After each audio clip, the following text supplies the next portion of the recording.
আসসালামু আলাইকুম ওয়া রাহমাতুল্লাহি ওয়া বারাকাতুহু।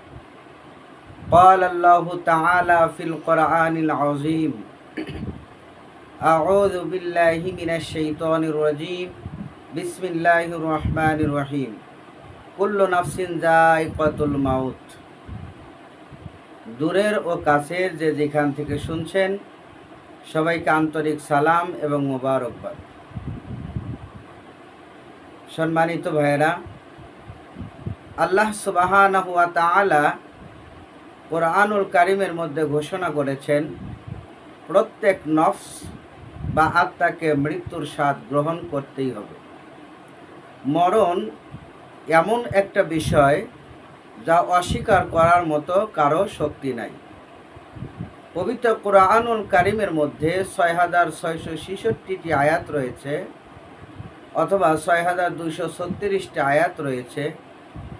সকল আয়াতকে আপনি যেভাবেই দেখেন না কেন, আপনি এই আয়াতটিকে কখনো অস্বীকার করতে পারবেন না, কারণ মৃত্যু অনিবার্য। এটা থেকে বাঁচার কোনো উপায় কোনো মানুষের বা কোনো প্রাণীর নেই। আল্লাহ পাক আমাদেরকে যেমন জীবন দিয়েছেন, আবার একটি নির্দিষ্ট সময় পার হয়ে গেলে, অর্থাৎ আমাদের যে হায়াত দিয়েছেন, হায়াত শেষ হয়ে গেলে আবার যখন তিনি ডাকবেন, তার ডাকে অবশ্যই আমাদেরকে যেতেই হবে। আল্লাহ পাক বলেন সুম্মা ইলাইনা তুরজাউন। সুতরাং আল্লাহর কাছে অবশ্যই ফিরে যেতেই হবে। কিন্তু সেই মৃত্যুটা আমাদের যেন এমন না হয় যে মৃত্যুর কারণে, যে মৃত্যুর সময় আমাদের কঠিন কষ্ট বা কঠিন বাস্তবতার শিকার হতে হয়। মৃত্যুর সময় ভয়াবহতার শিকার না হতে হয়। এজন্যই এই পৃথিবীতে আমাদেরকে আল্লাহ পাক বেঁচে থাকতে মৃত্যুর আগেই আমাদের পাথেয় সংগ্রহ করার নির্দেশও দিয়েছেন। আল্লাহ পাক বলেন আমা খলাকতুল জিন্না ওয়াল ইনসা ইল্লা লিয়াবুদুন। আমি জিন জাতি এবং মানব জাতিকে সৃষ্টি করেছি একমাত্র আমি আল্লাহর ইবাদত করার জন্য। তো আল্লাহ পাকের ইবাদত আমরা করব, এটা সত্য, এটা অবশ্যই করতেই হবে, নইলে আমাদের কঠিন বিপদ সামনে অপেক্ষা করছে। তো যা হোক, বলতেছিলাম মৃত্যু এমন একটা পরিস্থিতি, মৃত্যুটা কারো জন্য হবে শান্তি আর কারো জন্য হবে কঠিন পরিস্থিতি, ভয়াবহ পরিস্থিতি, যা অশান্তির কারণ হয়ে যাবে। এই পৃথিবীতে যারা আল্লাহকে খুশি করার নিমিত্তে ইবাদত বন্দিগি করবে, অবশ্যই সে ব্যক্তি শান্তির সাথে মৃত্যুবরণ করবে। আমাদের সেই শান্তির সাথে মৃত্যুবরণ করার জন্যই বারবার চেষ্টা করতে হবে। আর আমরা অনেক মানুষ আছি যে এমনিতেই কোনো বিষয়ের উপরে বিরক্ত হয়ে গেলে, অথবা আমাদের জীবনে কখনো কোনো ব্যর্থতা আসলে দেখা যায় মৃত্যু কামনা করি। রাসূলুল্লাহ সাল্লাল্লাহু আলাইহি ওয়াসাল্লাম আমাদেরকে মৃত্যু কামনা করতে নিষেধ করেছেন।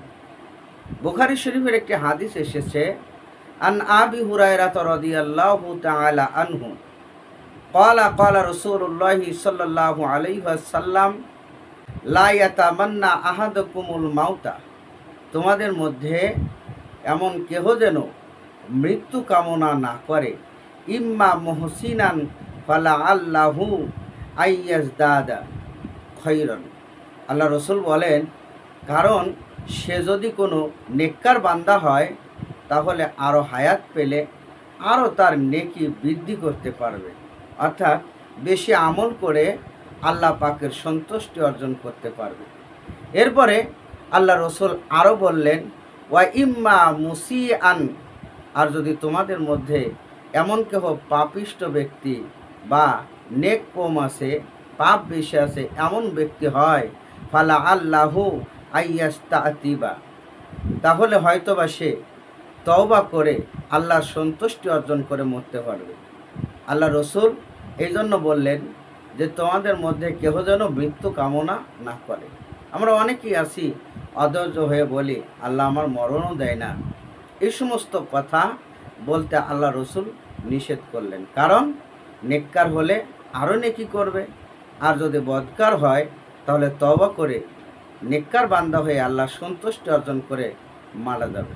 বুখারী শরীফের এই হাদিসখানা থেকে স্পষ্ট হয়ে গেল যে মৃত্যু তো অবশ্যই আপনি চাইলেও হবে, না চাইলেও হবে, কিন্তু তারপরেও মৃত্যু কামনা করা যাবে না। এটাই রসুলের নির্দেশ।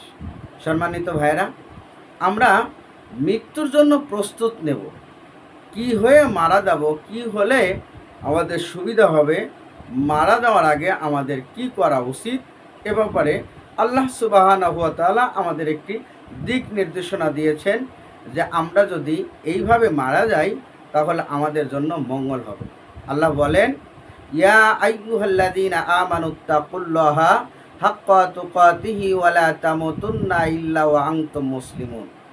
আল্লাহ সুবহানাহু ওয়া তাআলা বলেন, হে ইমানদারেরা, তোমরা আল্লাহকে ভয় করো, ভয় করার মতো ভয় করো যেমন ভয় করা উচিত, আর তোমরা মুসলমান না হয়ে মৃত্যুবরণ করো না। অর্থাৎ মুসলমান না হয়ে মৃত্যুবরণ করার কথা আল্লাহ নিষেধ করলেন। যেহেতু মৃত্যু অবধারিত, মৃত্যু আমরা কখনোই অবজ্ঞা করতে পারবো না, অবহেলা করতে পারবো না, অস্বীকার করতে পারবো না।